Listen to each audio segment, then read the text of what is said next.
who don't like the way our government and that tiny handful have been and are carrying on. And so I think it's a different picture. Here we have a very real possibility of mobilizing a broad public to try to, if we can use the religious language, to try to redeem our country. And it's a very hopeful moment. It's not going to come from up on high. Mr. Obama is presently in his populist mode, one of the most cynical, not to mention stupefyingly narcissistic politicians in our time. If you listen to his speech today in Kansas, he's now playing the populist mode. I happen to listen only and exclusively to right-wing radio. I like hate radio, as we call it in New York, W-Hate BC. And I listen to Mr. Hannity and Mr. Limbaugh, and there's this character named Ms. Crowley. She comes on Sunday, and she was interviewing this Democratic strategist, and he's also a right-winger. He calls himself a Democrat. Doug Schoenfeld, I think is his name. Doug Schoen. And she asked him, I don't understand, Mr. Obama. He's attacking Wall Street, but he's getting all of his money from Wall Street. So how does he expect to get money?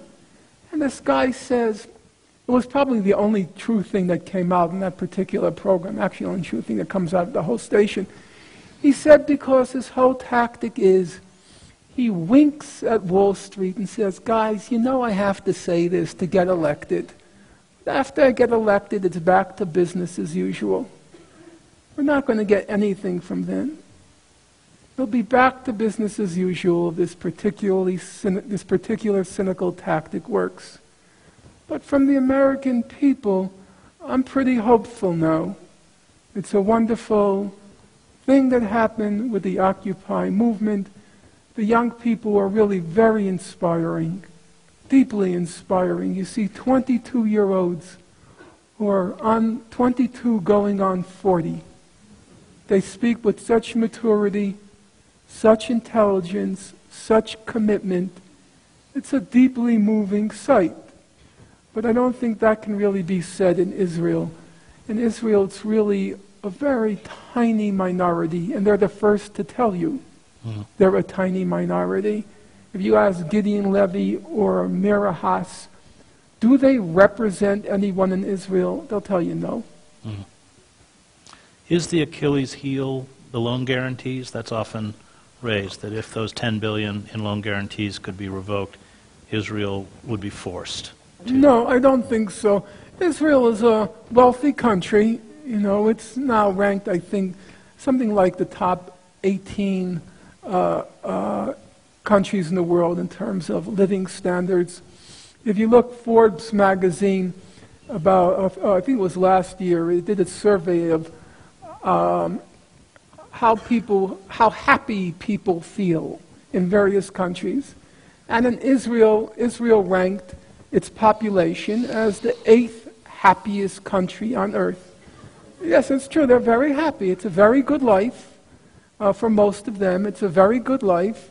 And the challenge now, I don't think, is withholding loan guarantees. It's not even withholding military support, because that's not really going to happen. The challenge is making Israel feel very uncomfortable about the policies it carries on. It's sort of as Professor Said once said about the apartheid movement. He asked the person second in charge in the ANC, a fellow by the name of Walter Sisulu. He asked Walter Sisulu, well, how did you achieve the dismantling of apartheid? He said our main achievement was to turn apartheid into a dirty word in the world. And I'm sure everybody here, roughly in my age cohort, you remember that even I remember when I was 10 years old, literally, I'm watching on TV golf.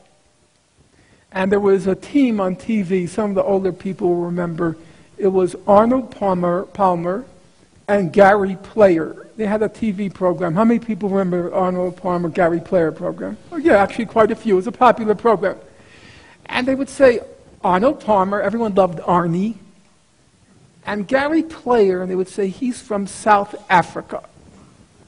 Now, I didn't know anything about politics, but I remember my skin would crawl. I knew there was something wrong about that place, South Africa.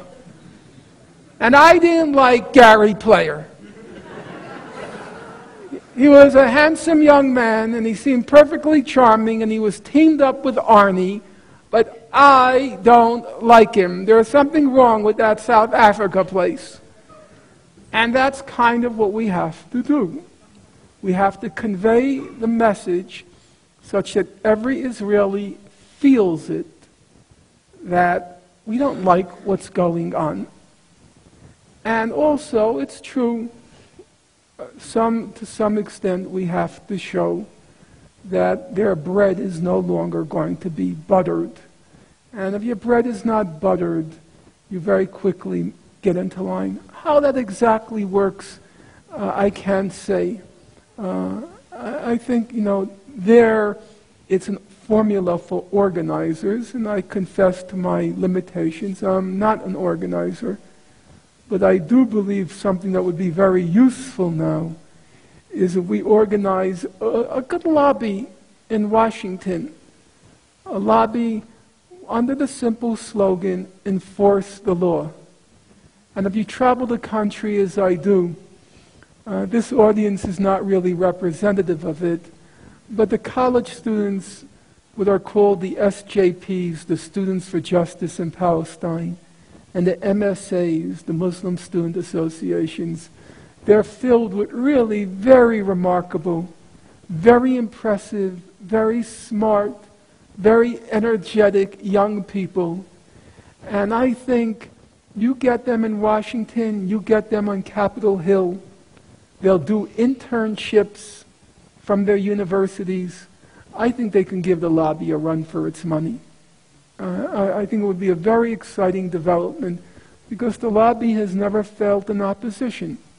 The other side has been, so to speak, our side, has been very weak and very inept.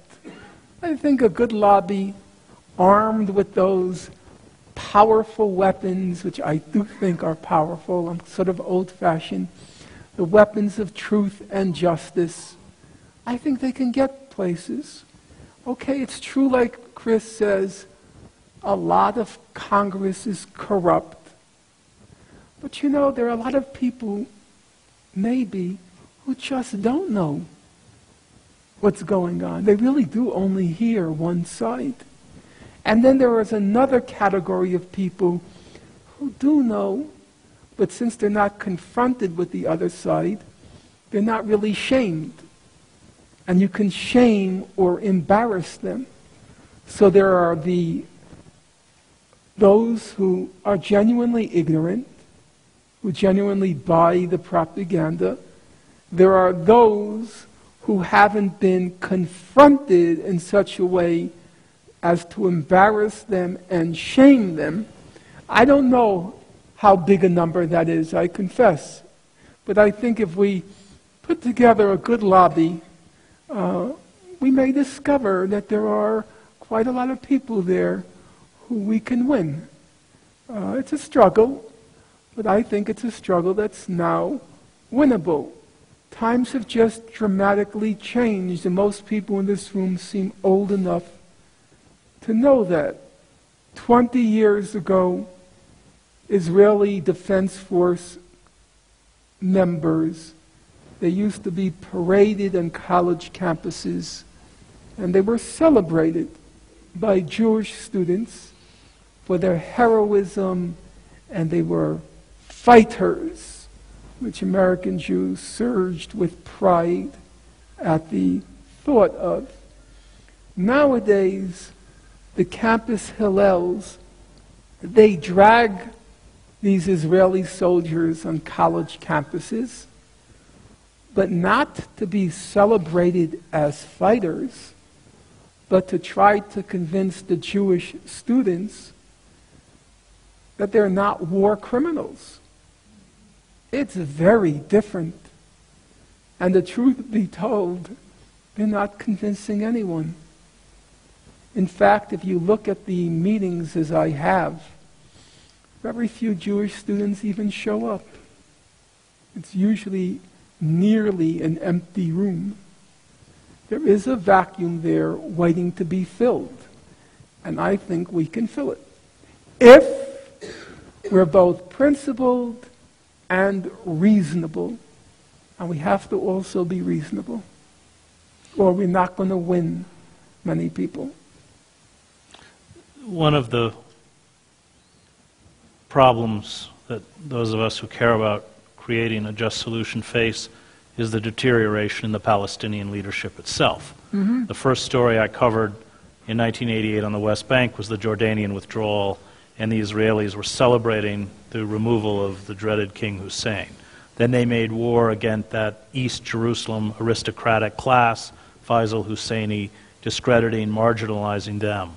Then they destroyed the PLO and Arafat, who had been, I think, in good faith, a negotiating partner. We ended up with Hamas, a pretty repugnant organization. How does one cope with the radicalization and deterioration within the Palestinian leadership itself? And let's, of course, acknowledge that the PA has, even under Arafat, been a tradition